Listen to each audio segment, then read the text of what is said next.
LJ, thank you so much for being here on Spark TV. Thank you so much, Danielle. I'm excited to be here and to meet you. Yeah, it was obviously you were referred my way when we were looking for a podcast guest. And then of course, when I delved into your business a little bit, I was like, oh my God, yes, need you on the show, need you sharing your wisdom with the Spark community. So why don't we start out with, what is EQ Sales? What is your business? Absolutely. So my business sort of evolved, but at the moment, what it is, it's really, look, I think if you ask anybody, what do they think of sales culture? They will probably go ick in a word. And I think a lot of people resonate that. So EQ was a real deliberate sort of title for me to really change that. I am very much of a different ilk of a lot of my peers. You know, sales has been sort of run by and in a stranglehold by sort of older men for a long time, and it has really sort of shaped an icky sales culture because a lot of salespeople don't get taught, you know, how to have proper communication strategies and how to have meaningful conversations that aren't relating to sort of pushing people to buy things. So EQ was really a way for me to go out on my own and explore ways to help people see sales differently. And, you know, it's particularly young people and women, people are really scared of it, and sales isn't scary. It's just learning how to influence. And I think it's so important for people to know how to do that. Being able to do it for commercial benefit is also an extra value. So the EQ is really just about understanding that sales is not as tough as people think it is. It's not as hard edged as people is, and it's not as underhanded. You know, it can be, but it doesn't have to be. I love that so much. And look, the listeners into Spark TV are all, you know, female founders, small business owners, startups. So, you know, and the biggest thing we preach is that sales is the number one skill that you need in your life. So I'm so excited to dive into that. But how did you get there? So how did you decide to start the business? Was there a career beforehand or other businesses?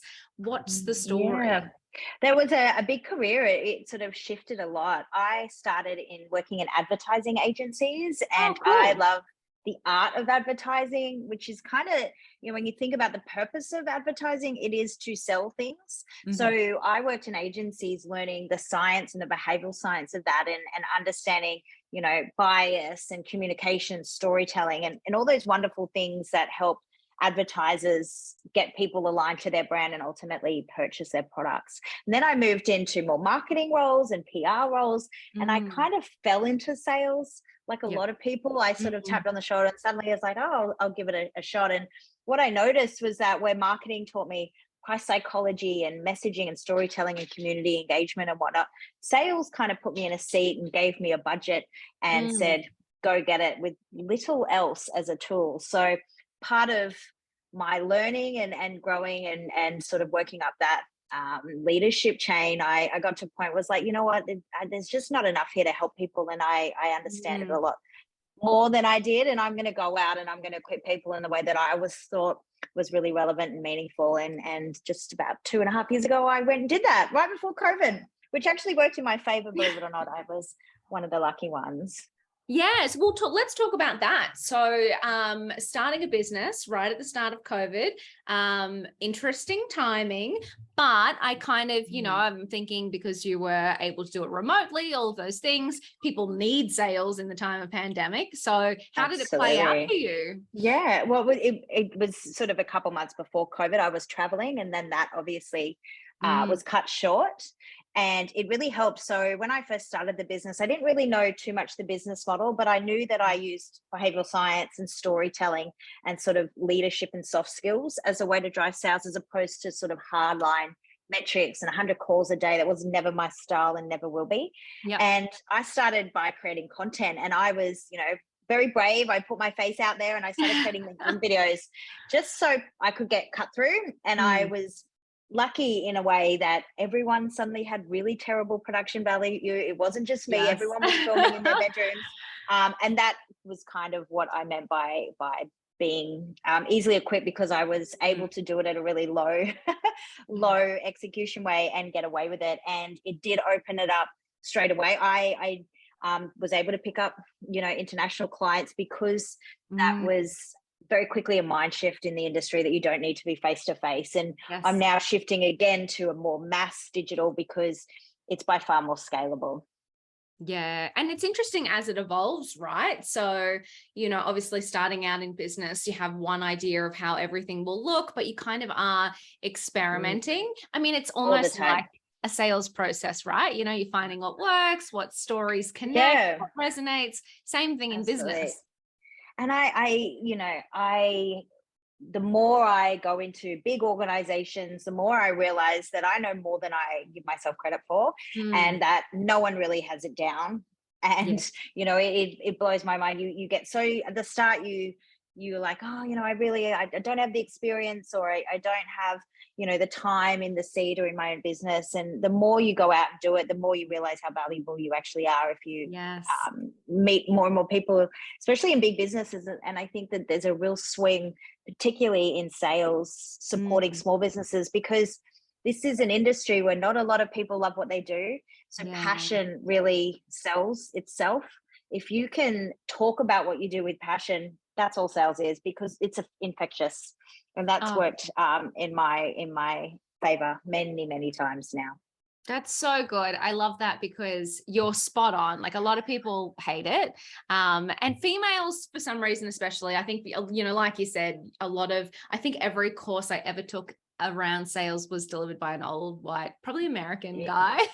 yeah, and it's like a sales I'm like, funnel, "Ugh." and Yeah. it's not even relevant. I mean, people, Mm, my generation and younger, we don't really use phones in the same way. So to put, mm, a 22-year-old in a desk with a phone and tell them to make 50 calls, they're absolutely shitting bricks, because it's not a tool they use anymore. And I think that yeah. more and more there's that disparity and divide between understanding and realization from what is actually needed. And we have to evolve. And remote learning has driven that as well. But Mm, there's, I think a lot of big businesses are not going back to full time in the office. There's a lot of old school leaders who are really shy of that change and frustrated by that change, because it's so different to them. And it's interesting because that's how people coming into businesses feel when they feel that there's antiquated practices and that's not evolving with us. So it's a really interesting time, and it's exciting because it teaches, you have to be a better communicator digitally, because there's so much noise. I mean, I imagine some of the LinkedIn messages you would get, they're all the same. People yeah. don't even, it's hi, nice to meet you, buy my stuff. It's like, let's just start by, you show me what you understand about me, and then I'll give you my time.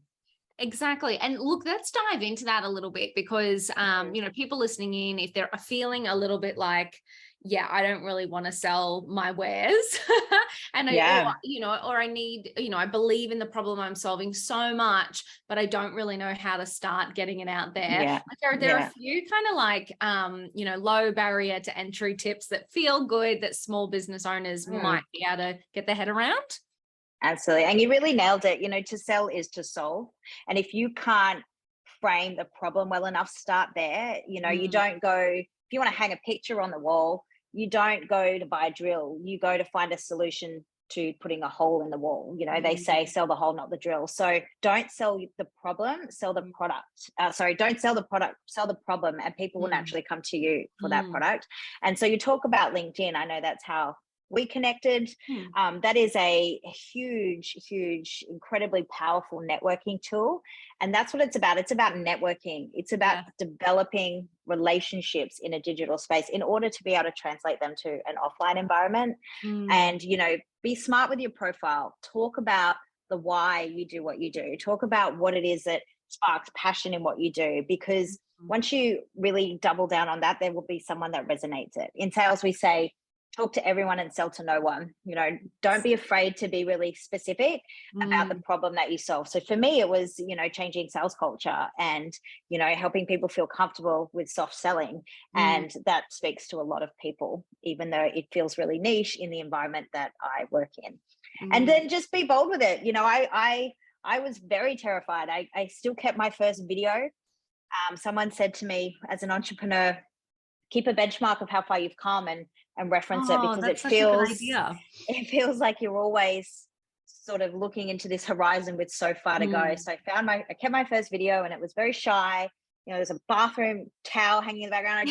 I look back now and I just think, oh my goodness. But, that was a strategic decision of mine because video gets good traction. And the moment you start talking about what you do, people can see that it brings you joy, and people really connect with it. So don't be afraid. That's probably, sell the problem you solve, have passion, have belief in what you do, deliver well. And honestly, that's all sales is. I love it so much because I think you are spot on. When you think about the sales culture, sales trainings, it is all very, technical funnels, but, it does really come back to the passion you have for solving something and then the customer that you're selling it to. And so if you can bridge the gap by building an amazing relationship, and I love how you just said, it's just communication. It's just having a conversation. Like that Absolutely. is such a great way to frame it. And ask questions. I think in sales, we think that when we get an opportunity to talk about what we do, it's all about us, and it's actually not. It's about your buyer. And if you totally understand the problem you solve, the next step is, what are the questions you need to ask to uncover that? And then all you have to do is ask the right questions, get people to talk about that they have this problem.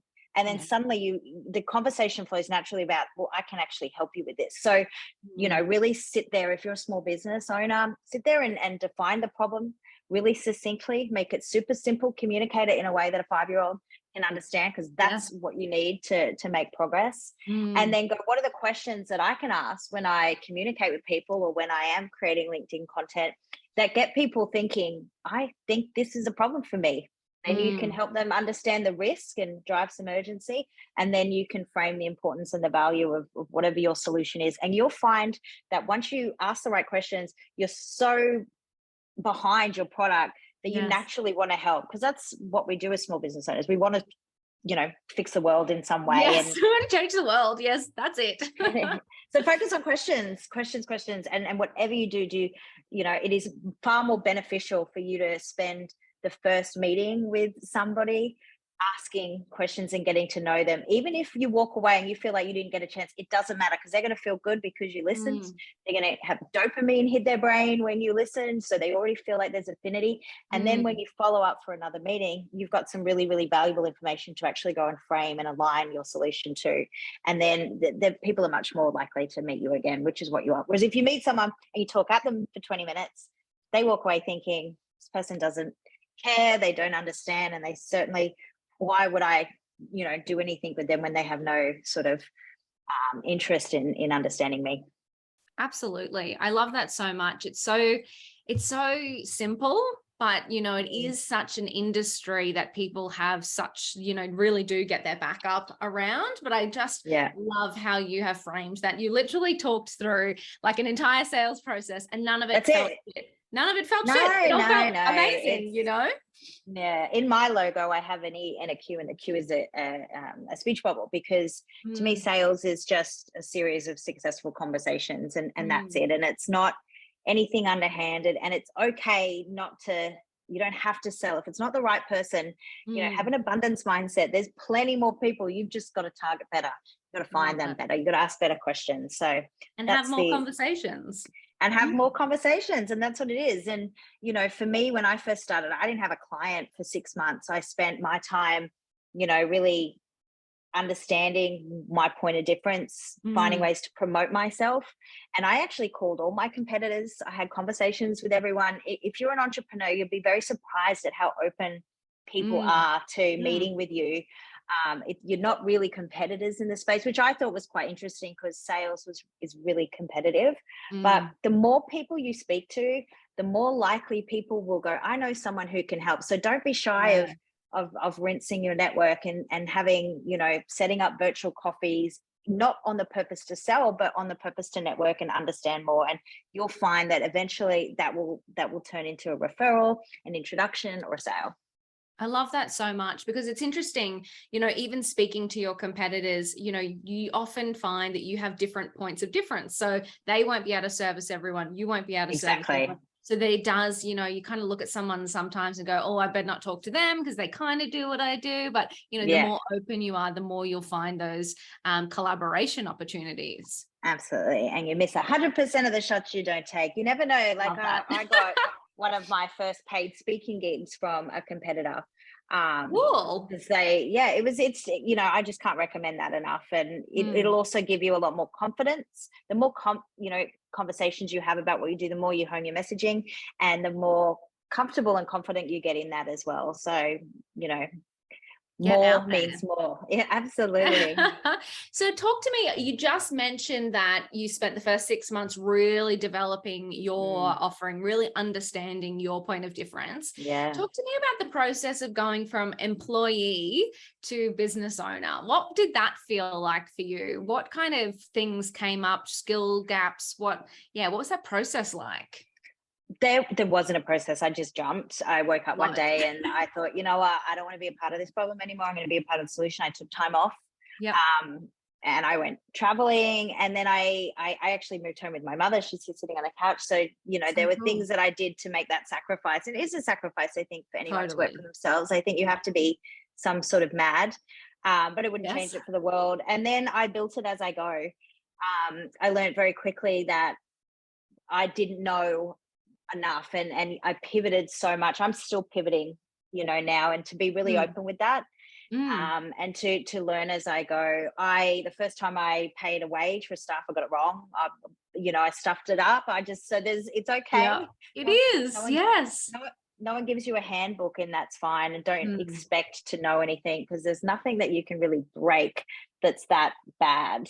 And just be radically open-minded with everything, and understand where you naturally go. I'm very aware of my strengths and weaknesses in the business now, and I play to them, and I outsource the things I know that I can't do well, instead of trying to be the best at everything. And I think that's really important, because you have to do what you do best, and then let someone take care of the rest to be truly productive and move forward. Yeah, I love that. So you said you really can't break anything that badly. I haven't yet. Well, I've tried. Mark Zuckerberg, actually, his motto in business is move fast and break things. And it's basically a testament that it's infinitely better for you to progress than try to get things perfect. And I think in business, that's really important to know, because, it can be crippling to try to get things perfect, and just give it a crack and work it out as you go, Yeah. Well, and that's the thing I find, is that people just avoid it. So the things that they're worried about, they go, I don't know how to do that, or I don't know the path to get there, or whatever the excuse is. I think that they avoid it, rather than kind of taking that mindset of, it doesn't matter if I just do it and I stuff it up, like I can fix it, you just learn. Absolutely. And you don't stuff it up the second time you do it, or the fifth time, Absolutely. And no one else knows what perfect looks like either. Like, I've lost scripts have gone down the middle of, keynotes, and you just keep on swimming, and you realize that no one knows what you think is perfect. So whatever you deliver, they think is good. So it's just, that was a really big one for me, just to be quicker at producing things and getting things out there than trying to get things perfect. Yeah, I love that. And it's so true. I love that you said people don't know what your version of perfect is. Yeah. I am consistently shocked every time I walk away going, well, I screwed that up. Everyone's like, oh my God, that was the best thing I've ever seen. I know. Like, you go, wow, what was that? Yeah. And, I think particularly as women, we don't give ourselves enough credit. We're very quick to criticize ourselves instead of pat ourselves on the back. So, really, it's taken me a long time to do that in business. And it's taken, friends and family to stop and go, hang on a minute, you need to just take a moment and reflect. And I think being able to force that on yourself as a female founder is really important for growth, and giving you the confidence to take the next step. Yes, I love that so much. So what about challenges? So obviously, business isn't always smooth sailing. Yeah. What kind of challenges have you seen in the last couple of years, and what have been the big lessons for you? The big lessons for me have been outsource where I can. I cannot recommend using talent. There is so much offshore talent, and there are so many more people with specific skill sets. So for me, trying to do everything I was just bottlenecking. And then the biggest challenge I'm going through now is scaling. How do I scale me? And that's my sort of next chapter, but not being afraid to shift and change. I've just done a rebrand, and now I'm again going into almost my third repositioning of in 2.5 years. And that's a lot, but that's a lot for a Qantas. It's not a lot for a small business. So don't worry about letting go, and try to sacrifice the good for the great where you can. And just be fearless. Like I've never doubted what I can do. I've doubted how to do things, but I think just try to find ways to have unwavering belief in what you do, and the rest will come. Yeah. Oh my God, that's so true. Oh my gosh. And so much to touch on as well. Like I love the freelancer, contractor, outsourcing model. Amazing. I feel like, we don't outsource things that we're bad at because we think we've got to hire a full-time employee, and we go, that's scary because, I don't have enough work for them, whatever it might be. Yeah. Love the outsourcing model. I think that can really, like you said, like find people with specific talent. Is. Bring in the experts, and it's actually amazing. I'm working with a young girl from the Philippines. I'm working with a young girl from Pakistan, and I love that because I just think we can support women everywhere in the world. And they have skill sets that I would never even thought of, and just be okay with not being in control of everything. I think if you really want to be productive and make large steps, you simply cannot do everything, particularly in a business where we're, not only am I the salesperson, I'm the facilitator, I'm the accountant, I'm the marketer. I can't be the web designer or the creative director or the learning management system operator. I can't do it all. I don't have that. So being okay with that. And for me, it was really hard to learn how to stop touching everything. I'm still learning that. I'm still getting better at briefing well and stepping away and providing meaningful feedback instead of going, I'll just do it, because I don't want to work 60 hours a week anymore. It's just not productive after a certain point. Yeah, absolutely. And you're spot on. Like, you've got to play to your strengths, because that is where, the other thing you talked about was scaling. And if you don't have time where you're removed from the business and all of those tasks that you're really not adding any value to, you won't have that headspace to think more strategically around how you can scale. Yeah, absolutely. And that's really important. And something I still struggle with is the balance of working in the business versus on the business. Yeah. Because I'm in a client delivery role, clients take a lot of time and they pay the bills. But, I learned that early on, that if I don't give myself focus to work on my marketing plan or continue to build out new content or go and network, then my business stalls. And that's a really hard thing to balance. And that's something that I'm still learning, and certainly haven't got perfect. But it's a journey. It's a journey, and it's fun. It is. I think there's that part of me that loves being scared or challenged, and I think once you feel the fear and do it anyway, once you do it, you realize it's not as scary as you think, and then you feel yourself accomplish something. You go, oh, this is great, and then what's the next? How else can I scare the shit out of myself? It's fun. It's so good. And I love it. And, you said the word fearless as well, before, and it's really interesting in some of the podcasts that I've been doing lately and some of the Spark community, the word worthy has come up a lot, like this idea of not being worthy of success or worthy of sales. But I love that it's like, you are a successful salesperson, and even you're like, I'm not gonna lie, I've got the fear, but you've got to get out there and do it anyway, and be open to just getting yourself out there, because everyone listening is are solving really valuable problems in the world and making an impact, so you've got to push through that fear. Absolutely. And I think, you talk about worthy, you flip the script, think of how there are people who are not worthy of your help, and then think these people are really, privileged to get to work with me. Give yourself some credit more. And the thing with fear is it's false. It's just a false expectation, because we don't know what's going to happen. And I think that's really important to think that that's an emotion you're feeling, and you can control that, and you can tell it to shut up. And I cannot recommend getting a mentor enough. If you do not have a mentor in business, find one, because they help you get out of that headspace, particularly if you work alone. It's just really important to have someone talk you off that ledge sometime and push you in ways that you wouldn't be pushed. I can't recommend that enough. It's so good. It's such a great point, because I think never have we lived in a time where it's so possible, to reach out to somebody that you might be following, to, join a community, to, get I guess more of a mentor one-on-one situation going. Yeah.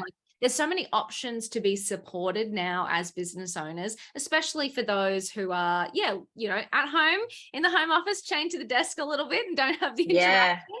I think that's such great advice. Any thoughts on like where to go, how to find people, how to connect with mentors?